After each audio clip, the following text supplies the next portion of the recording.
This channel does not promote any violent, harmful, or illegal activities. All content provided by this channel is meant for an educational purpose only. গোটা Bangla একশর justice for RG Kar প্রতিবাদের নতুন একটা form দেখলো বাংলা। রাত ৯টা থেকে রাত ১০টা আলো বন্ধ রেখে মোমবাতি জ্বালিয়ে প্রতিবাদ হলো মানববন্ধনও। কবির ভাষায় বাংলা যেন বলতে চাইছে আয় আরো বেঁধে বেঁধে থাকি। Fair and bright night and day cream ত্বক থাকবে ব্রাইট সারাদিন, পলিউশন ফ্রি, ঠিক যেন রাতের ফোঁটা সাদা ফুল। সারাদিন হ্যাপি ব্রাইট স্কিন।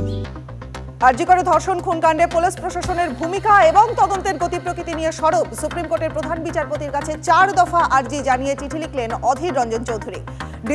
ডিজি এবং সিপিকে অনির্দিষ্টকালের জন্য ছুটিতে পাঠানোর দাবি, সিআইএসএফ এর জন্য হাসপাতালে কলকাতার পুলিশের আউটপোস্টের দাবি।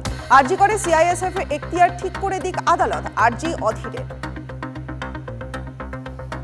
স্বাস্থ্য দুর্নীতির খুন প্রতিবাদে পদত্যাগের সিদ্ধান্ত, ওয়েস্ট বেঙ্গল মেডিকেল কাউন্সিলে পদত্যাগের চিঠি পাঠালেন ডাক্তার দীপাঞ্জন বন্দ্যোপাধ্যায়। দুর্নীতিতে নাম জড়িয়েছে মেডিকেল কাউন্সিলের পদাধিকারী সুশান্ত রায়, অভিক দেব, বিরূপাক্ষ বিশ্বাসের। মেডিকেল কাউন্সিল থেকে তাদের বাদ দেওয়া এবং সন্দীপ ঘোষের রেজিস্ট্রেশন বাতিলের দাবিতে পদত্যাগের ইচ্ছেপত্র দীপাঞ্জন বন্দ্যোপাধ্যায়। স্বাস্থ্য দুর্নীতির একের পর এক অভিযোগ, প্রতিবাদে পদত্যাগের সিদ্ধান্ত জানিয়ে চিঠি মেডিকেল কাউন্সিল কর্তৃপক্ষকে। দীপাঞ্জনের পর Suman Mukhopadhyay. West Bengal medical council থেকে পদত্যাগের ইচ্ছে প্রকাশ আরও এক চিকিৎসকের। সন্দীপ ঘোষের রেজিস্ট্রেশন বাতিল সহ রয়েছে একাধিক দাবি। তিলোত্তমা ধর্ষণ খুনে উত্তাল গোটা দেশ। মূল কেন্দ্র আরজিকরে তুলকালাম এবং তার মধ্যেই নতুন সেশনের অ্যাডমিশন শুরু হয়েছে আরজিকরে। ভর্তি হতে রাজ্যের বিভিন্ন প্রান্ত থেকে আরজিকরে আসছেন ছেলেমেয়েরা। আতঙ্কে রয়েছেন অভিভাবকরা, তিলোত্তমার মতো ঘটনা আবারও যদি ঘটে। তবু ভয় কাটিয়ে ছেলে মেয়েদের ভর্তি করছেন আরজিকরে। ডাক্তার হওয়ার স্বপ্ন যে রয়েছে।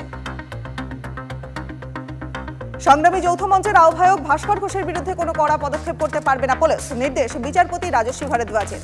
নবান্ন অভিযানের ঘটনায় ৩টি এফআইআর ভাস্করের বিরুদ্ধে। ৬ই নভেম্বর মামলার পরবর্তী শুনানি। আপাতত নবান্ন অভিযান সংক্রান্ত ৩টি এফআইআর এর ভিত্তিতে ভাস্করের বিরুদ্ধে কোনো পদক্ষেপ করতে পারবে না পুলিশ, নির্দেশ হাইকোর্টের।